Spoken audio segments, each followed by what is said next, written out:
teenage Wereskunk. Hello, I am Neal McLaughlin. I am the writer-director of the smash box office monster. Let's try this again. Box office monster, I Was a Teenage Wereskunk. And this cat. I thought today it might be fun, we'll find out, to take a little trip down memory lane. We wrapped Wereskunk, principal photography, in around this time in 2016, I believe, or 2015, so 5 years ago. And when you're working with something this small and you're, the sort of writer, director, head producer, you end up becoming sort of the keeper of all the stuff. So when we wrapped, I just had all kinds of props and wardrobe bits and etc. Most of the stuff just ended up in a couple of big boxes shoved away in the back of, under my bed all the way in the back. And I have not looked in them in 5 years, so I thought maybe we'd go through them. Doesn't that sound fun? I got a couple. There's this one and there's one underneath. I am opening the box for the first time in 5 years, and how fittingly, first thing we come is the Wereskunk costume itself. Now there should be two of these, because we have one for Shay and one for Scott. I only see the one at the moment. The other one's probably in the other box. So that's fun. This is, looks like a pom-pom. I don't remember, I know we had cheerleaders, but I don't actually remember them having pom-poms. Maybe they were just a prop in the back. This is the clown wig that Sheriff Albright wore. Oh, and the clown nose.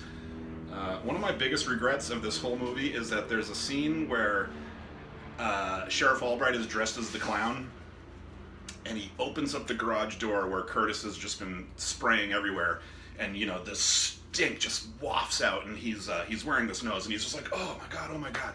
And every time I've seen it since, which is a million times considering the edit and everything, this guy, I cannot believe I did not think to have him hold his rubber nose as if to block the smell. Anyway, regrets. What are you gonna do?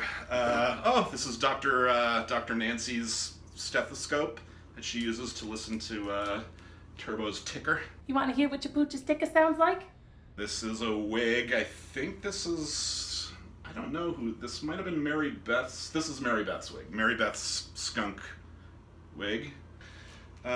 Sweater, I believe this is what Jerry, oh, this might have been from the original Wereskunk shorts. I made a short of Wereskunk before the feature. I think this is what Jerry wore in the short. Backseat bingo? Let's neck. Slow down, Speedy Gonzalez. Hey, do you smell something? Climb it, Tarzan! This was Curtis's wig. God, this is sticky. Gross. Anyway, this was like when he's the skunk. I went like this as if you don't know what people do with wigs. This is dynamite. This never got used. This was going to be, the skunk was this was just gonna be like sitting on the ground during the chase around the pool, and the skunk was gonna pick it up and throw it at Squeaky, and she was gonna explode. But I thought that was just a little too realistic, so instead he picks up a tennis ball and throws it at Squeaky, and she explodes. Touch me now! I don't want to know you!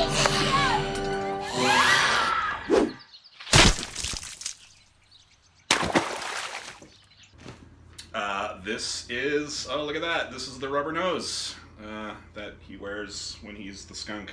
Is that a rubber nose? I can see the string! And these were the gloves, his skunk hands, skunk claws. This, I don't know, oh, it says, look at this, head scarf for, the dog making some noise out there, headscarf for Squeaky. So that was the young lady that blew up.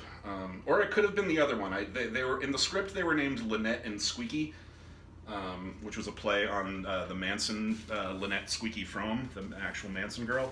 But we never called them that in the movie, so I'm not, at this point, I'm not sure who was what. Oh, here is, I think this is Mary Beth's hair when she was just Mary Beth, when she was not the skunk. This is, I don't know if you can see this, pube wigs. This was for the, like, Squeaky and Lynette, the young ladies who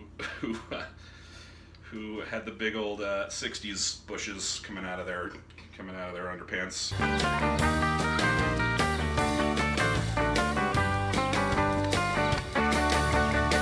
So there you go, a couple of collector's items right there. Okay, we got this. I have no idea what this is. It looks like another wig. Oh no, this was Mrs. Albright's beard, the Curtis's mom, when they're having carnival sex. This is yet another wig. I don't remember. Oh God, this might have been Deputy Gary. I think this is Deputy Gary's wig. Oh, and how convenient, on my refrigerator lives this magnet, which is Deputy Gary's mustache. So there's Deputy Gary.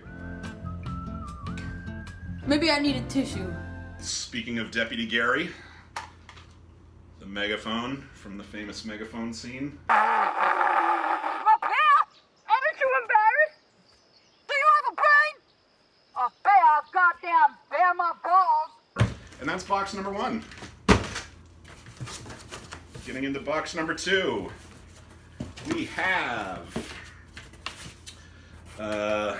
jeans, probably Curtis's jeans.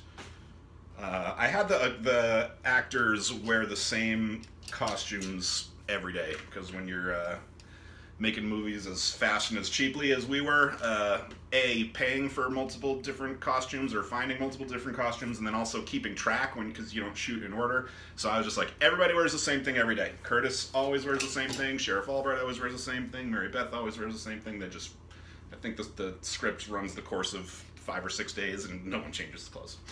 The other skunk costume, again, starting to run out of room here. This is a Larry Bird jersey. I have no idea why that's in there. I think this must be left over from the original version, which was called I Was a Teenage Werebird. Jokes. That was never a thing. Mary Beth's roller skates. These old antiques. Look at that. I wonder if she'd want these. I don't know what she would do with them. Okay, this, some very white pants, which I don't, oh, you know what this was? This was, David. He played the soda jerk that holds up the sign that says no breaking out into song and dance. Oh, Curtis's jacket. Curtis wore this.